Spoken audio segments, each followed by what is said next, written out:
কাতারের সানাইয়া নামক স্থানে কর্মস্থলে যাওয়ার পথে গাড়ি উল্টে 2 বাংলাদেশি নিহত হয়েছেন। এতে আহত হয়েছেন আরো কয়েকজন। তাদের মধ্যে একজনের অবস্থা আশঙ্কাজনক। মঙ্গলবার বাংলাদেশ সময় সকাল 10টায় কাতারের সানাইয়া নামক স্থানে এ দুর্ঘটনা ঘটে।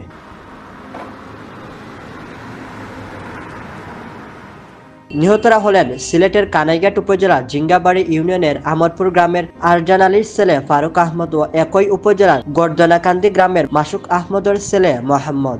এমন তথ্য পাওয়া গেছে বলে জানিয়েছে কয়েকটি গণমাধ্যম।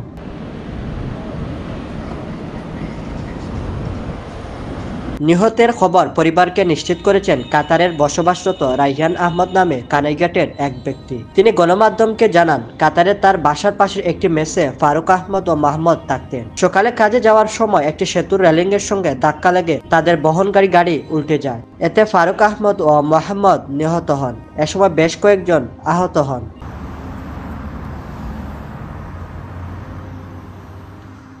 জিঙ্গাবাড়ি ইউপি চেয়ারম্যান আবু বক্কর জানান, সড়ক দুর্ঘটনায় 2 জনের নিহতের খবর পাওয়া গেছে। একই এলাকার আহত আরেক প্রবাসীর অবস্থা গুরুতর বলে তিনি শুনেছেন।